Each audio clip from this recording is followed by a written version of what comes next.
வணக்கம் நண்பர்களே, நான் உங்கள் மூர்த்தி. இது மூர்த்தி டாக்ஸ். நாம இன்னைக்கு பார்க்க போற கதை ஒரு எச்சரிக்கை. உதவி செய்யறது நல்லதுதான். ஆனா நாம யாருக்கு உதவி செய்யறோம்? அந்த உதவி நம்ம வாழ்க்கையையே புரட்டி போட்டுடுமா அப்படிங்கிறது தான் இன்றைய மர்மம். நாம நினைக்கிறது ஒண்ணு, நடக்கிறது ஒண்ணு. சில நேரங்கள்ல நாம செய்யற சின்ன உதவி, நாம செஞ்ச பெரிய தப்பை நமக்கு ஞாபகப்படுத்தும். இந்த கதைய கேட்டா, நீங்க இனிமே யாருக்கும் லிஃப்ட் கொடுக்கறதுக்கு முன்னாடி 2 தடவை யோசிப்பீங்க. வாங்க கதைக்குள்ள போகலாம். இரவு நேரம். மணி சரியாக 12:30. வானம் அப்படியே பொத்துக்கிட்டு ஊத்துது. இந்த மழை நிக்கிற மாதிரி தெரியல. சென்னையோட வெளிவட்டச் சாலையில ராம் தன்னோட பைக்கை ஓட்டிக்கிட்டு வர்றான். அவன் ஒரு ஐடி கம்பெனியில டீம் லீடரா இருக்கான். அன்னைக்கு ஆபீஸ்ல ஒரு முக்கியமான ப்ராஜெக்ட் ரிலீஸ் இருந்ததுனால லேட் ஆயிடுச்சு. எல்லா வேலையும் முடிச்சிட்டு டயர்டா வீட்டுக்கு கிளம்புறான். சுத்தி ஒரு மனுஷன் நடமாட்டம் இல்லை. மழை நீர் ரோட்டுல வெள்ளம் மாதிரி ஓடுது. தூரத்துல அங்கொன்றும் இங்கொன்றுமா லாரிகள் மட்டும் போய்கிட்டே இருக்கு. ராமோட பைக் லைட் அந்த இருட்டுல கொஞ்ச தூரத்துக்கு மட்டும்தான் வெளிச்சம் கொடுக்குது. அவனுக்கு பயம் இல்ல. ஆனா ஒரு விதமான அலைச்சல் மனசுல இருக்கு. சீக்கிரம் வீட்டுக்கு போய் தூங்குனா போதும்னு நினைக்கிறான். அந்த பழைய பாலத்தை கடக்கும்போது திடீரென மின்னல் வெட்டுது. அந்த நொடி வெளிச்சத்துல பாலத்தோட ஓரமா ஒரு உருவம் நின்னுக்கிட்டு இருக்கிறத பார்க்கிறான். ராம் திடுக்கிடுறான். இந்த நேரத்துல இந்த மழையில இங்க யாரு? பைக்க லேசா ஸ்லோ பண்ணி பார்க்கிறான். ஒரு முதியவர். நரைத்த முடி, அழுக்கான வெள்ளை வேட்டி, கையில ஒரு பழைய குடை. அந்த குடை மழையிலிருந்து அவரை காப்பாத்தல. அப்படியே நனைஞ்சு நடுங்கிக்கிட்டு இருக்கிறாரு. அவரோட தோற்றம் பார்க்கறதுக்கே பாவமா இருக்கு. ராமுக்கு மனசு கேட்கல. இந்த ஆள் இப்படியே இங்க நின்னுட்டு இருந்தா ஏதாவது ஆகிடும்னு பயப்படுறான். பைக்க நிறுத்துறான். ராம் அந்த முதியவர்கிட்ட போறான். பெரியவரே, என்ன இந்த நேரத்துல இங்க நிக்கிறீங்க? மழை ரொம்ப பெய்யுது, உடம்பு சரியில்லாம போயிடும். எங்க போகணும் நீங்க?ன்னு கேக்குறான். அவரோட குரல்ல கவலை இருக்கு. அந்த முதியவர் மெதுவா ராமை பார்க்கிறாரு. அவரோட கண்ணுல ஒரு சொல்ல முடியாத சோகம் இருக்கு. அது வெறும் மழைக்கால சோகம் இல்ல. ரொம்ப வருஷமா மனசுல வச்சிருக்கிற ஏதோ ஒரு பெரிய கவலை மாதிரி இருக்கு. தம்பி, அடுத்த ஊர் வரைக்கும் போகணும். பஸ் எதுவும் வராது போல இருக்கு. பைக்ல போனா சீக்கிரம் போயிடலாம். கொஞ்சம் கொண்டு போய் விடுறியாப்பா? ன்னு தழுதழுத்த குரல்ல கேக்குறாரு. அவரோட குரல் நடுங்குது. ராம் யோசிக்கிறான். இந்த நேரத்துல தெரியாத ஒருத்தர பைக்ல ஏத்துறது சரியா? ஆனா அவரோட நிலைமைய பார்த்தா விட்டுட்டு போக முடியல. சரி பெரியவரே, இருங்க. நான் அந்த ஊர் வரைக்கும் தான் போறேன். கொண்டு போய் விடுறேன்னு சொல்றான். முதியவர் பைக்கோட பின்னாடி சீட்ல ஏறுறாரு. பழைய குடைய மடிச்சு கையில வச்சிக்கிறாரு.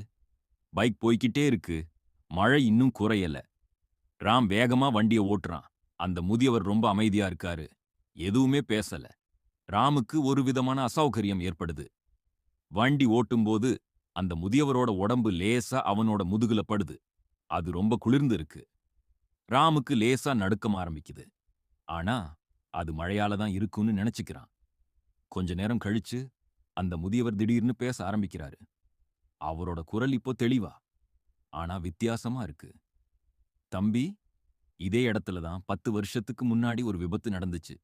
ஞாபகம் இருக்கா?ன்னு கேக்குறாரு. ராம் திடுக்கிட்டு போறான். அவனோட கைப்பிடி லேசா நழுவுது. பைக் லேசா தடுமாறுது. ஆனா அத மறைச்சுக்கிட்டு, இல்லையே பெரியவரே, எனக்கு எதுவும் தெரியாது. நான் இப்போதான் இந்த ஊருக்கு வந்திருக்கேன்னு பொய் சொல்றான். ஆனா ராமுக்கு உள்ளுக்குள்ள ஒரு நடுக்கம் ஆரம்பிக்குது. 10 வருஷத்துக்கு முன்னாடி இதே இடம், இதே மாதிரி ஒரு மழைக்காலம். அப்ப ராம் ஒரு புது கார் வாங்கியிருந்தான். ஆபீஸ் பார்ட்டி முடிச்சிட்டு, குவார்ட்டர் அடிச்சிட்டு வேகமா ஓட்டி வந்தான். மழை பெய்ததால ரோடு சரியா தெரியல. திடீர்னு பாலத்தோட தடுப்பு உடைஞ்சு ஏதோ ஒரு உருவம் கார் முன்னாடி வந்தது. ராம் பயத்துல வண்டிய நிறுத்தாம அப்படியே போயிட்டான். அன்னைக்கு ஒரு உயிர் போயிருச்சுன்னு அடுத்த நாள் பேப்பர்ல பார்த்தான். ஆனா பயத்துல போலீஸ் கிட்ட சொல்லல. யாருக்கும் தெரியாதுன்னு நினைச்சான்.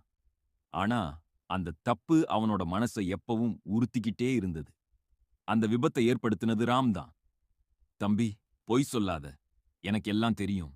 அந்த விபத்துல ஒருத்தன் செத்துப் போனான். பாவம். அவன் பொண்ணோட கல்யாணத்துக்காக நகை வாங்கிட்டு வந்தவன். ஆனா அந்த திருட்டுப் பையன் காரை நிறுத்தாம போயிட்டான். அந்த பொண்ணோட வாழ்க்கை என்ன ஆச்சு தெரியுமா? அந்த நகை இல்லாம கல்யாணம் நின்னு போச்சு.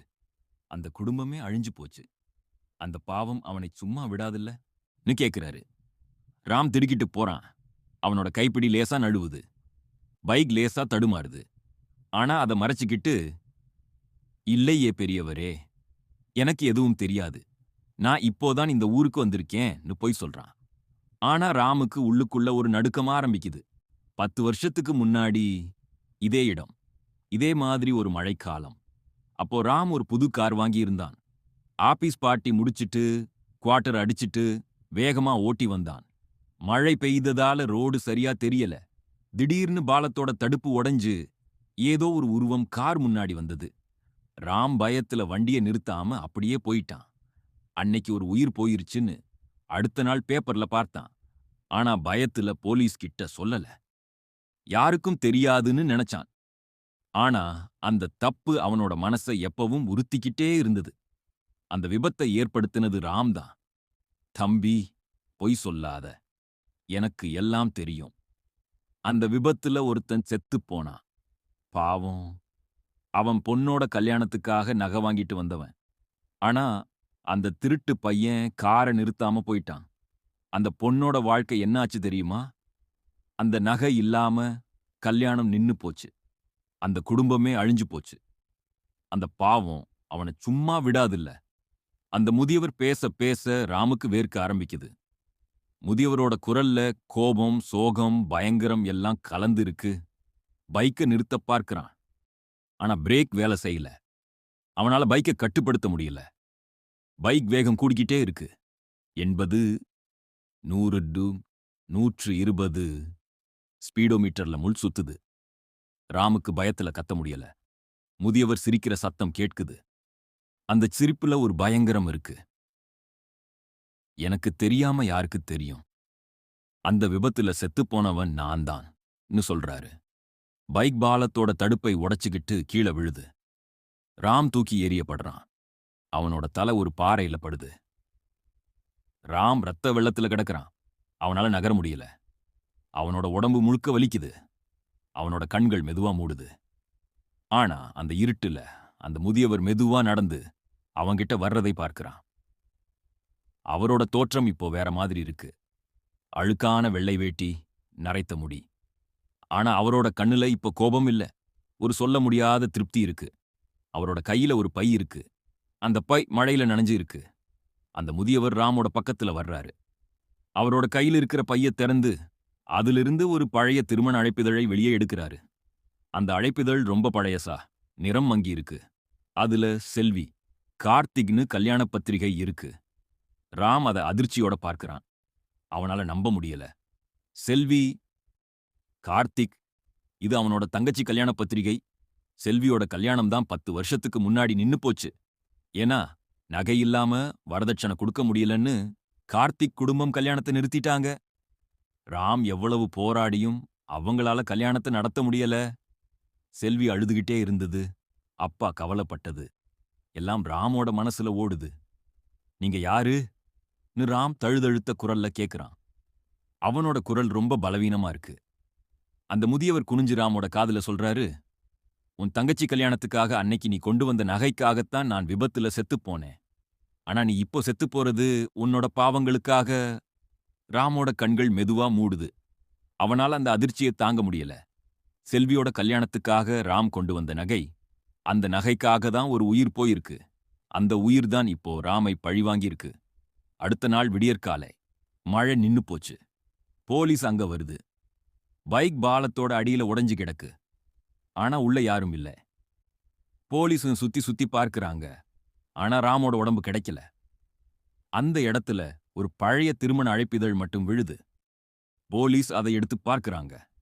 அதுல செல்வி, கார்த்திக்னு கல்யாண பத்திரிகை இருக்கு. ஆனா அந்த பத்திரிகை ரொம்ப பழையசா இருக்கு. போலீஸுக்கு எதுவும் புரியல. ஒரு பழைய பைக் மட்டும் பாலத்துல நிக்குது. அந்த பைக்ல ஒரு மைக்ரோஃபோன் லோகோ இருக்கு. அதுல மோர் தி டாக்ஸ்னு எழுதப்பட்டிருக்கு. அந்த லோகோவை போலீஸ் அதிர்ச்சியோட பார்க்கறாங்க. நண்பர்களே, இந்த கதை உங்களுக்கு ஒரு எச்சரிக்கையா இருக்கட்டும். நாம செய்யற ஒவ்வொரு தப்புக்கும் ஒரு காலம் பதில் சொல்லும். தப்பிச்சிட்டோம்னு நினைக்கிற இடத்துல தான் கடவுள் நம்மளை கைய பிடிச்சு நிறுத்துவார். நீங்க யாருக்காவது அநியாயம் செஞ்சிருந்தா அது உங்களுக்கு திரும்ப வரும். நாம நினைக்கிறது ஒண்ணு, நடக்கிறது ஒண்ணு. இந்த உலகத்துல எதுவும் மறைக்க முடியாது. நம்ம மனசாட்சி எப்பவும் நமக்கு தப்பு செஞ்சத ஞாபகப்படுத்திக்கிட்டே இருக்கும். இந்த கதை பிடிச்சிருந்தா லைக் பண்ணுங்க, கமெண்ட் பண்ணுங்க. உங்க வாழ்க்கையில இந்த மாதிரி ஏதாவது மர்மமான விஷயம் நடந்திருக்கா? அத மறக்காம கீழ சொல்லுங்க. நாமும் தெரிஞ்சுப்போம். இந்த கதை உங்களுக்கு ஒரு பாடமா இருக்கட்டும். இது மூர்த்தி டாக்ஸ். உங்கள் மூர்த்தி. நன்றி, வணக்கம்.